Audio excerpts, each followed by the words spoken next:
اب سوال پیدا ہوتا ہے کس پر واجب ہے؟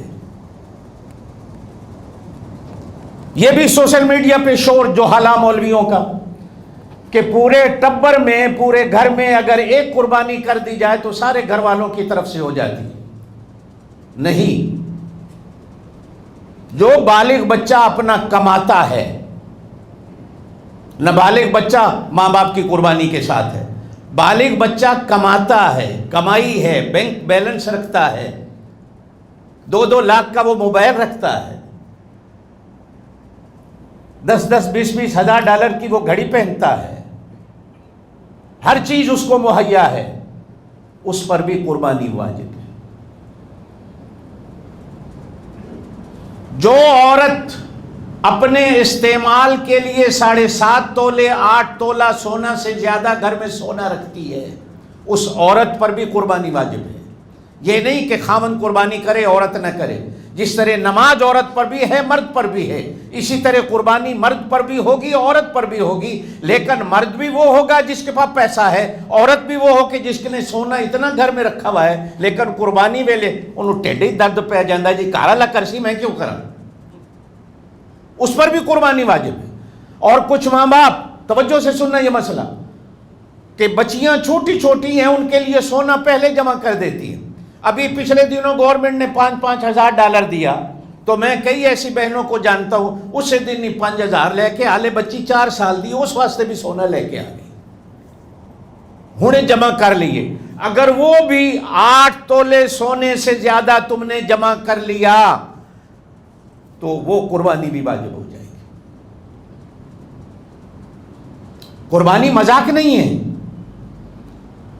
یہ دین اسلام کی ایک نشانی ہے، شعائر ہے.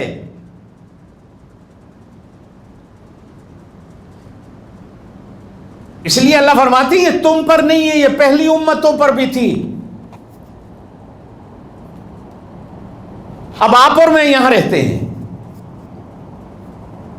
جو طریقہ ہمارے ہاں قربانی کا یہاں چل رہا ہے، میں اگر فتویٰ دوں گا تو بیچارے سارے ذبح کرنے والے کسائی بھی میرے ساتھ لڑ پڑیں گے کہ آپ نے کیا مسئلہ کر دیا. اب باہر بھی بھیجتے، ہم اپنے ملکوں میں پیسے بھیجتے ہماری قربانی ہو جائے. کبھی کبھی تو ڈر لگتا رہتا ہے کہ اگر ہمارے ہاں قربانی ایک دن بعد ہو گئی، ہم نے تو آج بال کٹا لیے، ناخن کاٹ لیے اس لیے کہ ہم نے تو آج عید پڑھ لی، ہماری قربانی ہوگی کل. اور اگر وہاں قربانی ہو گئی ایک دن پہلے، ہم نے عید پڑھی دوسرے دن، تو قربانی تو ہوتی ہے عید کے بعد، ہماری قربانی تو پہلے ہو گئی. ہم نے تو ابھی عید پڑھی نہیں، ہم تو کل پڑھیں گے، لیکن آج ہماری قربانی پاکستان. ایک بات کر رہا ہوں، مسئلہ سمجھنا ذرا. قربانی کے لیے عید کی نماز پہلے ہے، قربانی بعد میں ہے. لیکن اگر ہم نے اپنے ملکوں میں بھیجی اور وہاں قربانی ایک دن پہلے ہو گئی، ہماری بھی ہو گئی، تو ہم نے تو ابھی عید پڑھی نہیں. اس لیے اگر اپنے ملکوں میں بھی پیسہ بھیجنا ہے قربانی کے لیے تو ذرا خیال کرنا کہ اللہ کرے یا تو قربانی ایک ہی دن ہو، اور پھر ایک ہی دن ہو تو وقت کا بھی خیال کرنا ہے.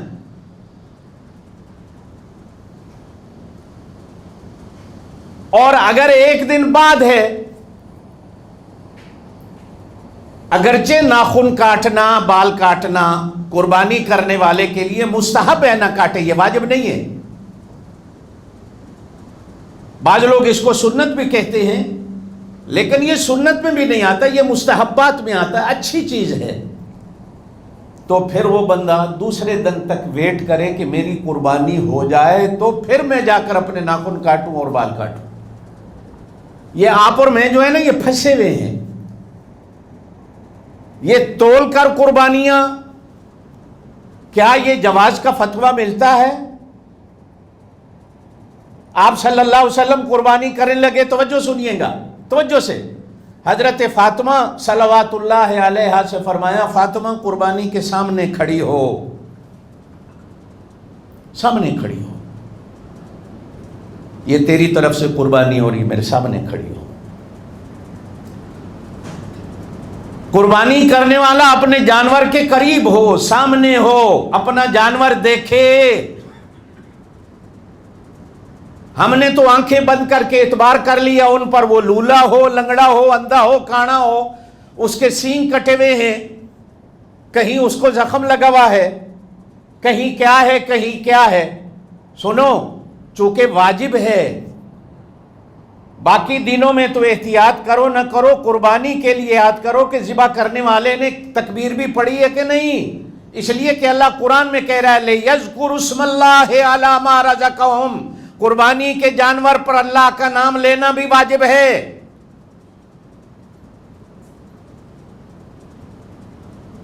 ابھی مولانا بھی بات کر رہے تھے، گاؤں دیہات میں بھی آپ وہاں بھی ہیں، تو آپ نے جس کو بھی قربانی کے لیے بلایا پہلے اسے پوچھ لو، سنو تکبیر آتی ہے کہ نہیں آتی، اور آپ بھی اپنی قربانی والے سامنے کھڑے ہوئے جب چھری چلائے تو آپ بھی زور سے کہو بسم اللہ اللہ اکبر، بسم اللہ اللہ اکبر، بسم اللہ اللہ اکبر، اس کا کوئی اعتبار نہیں، آپ زور سے پڑھ لیا کرو تاکہ جو واجب میں قربانی کر رہا ہوں مجھے اس کا اجر و ثواب مل جائے۔ یہ صرف ٹالنے والی بات نہیں کہ جیب سے پہ، اچھا یہ بھی ایک تنگی اور سزا کے طور پر ہم سمجھتے ہیں۔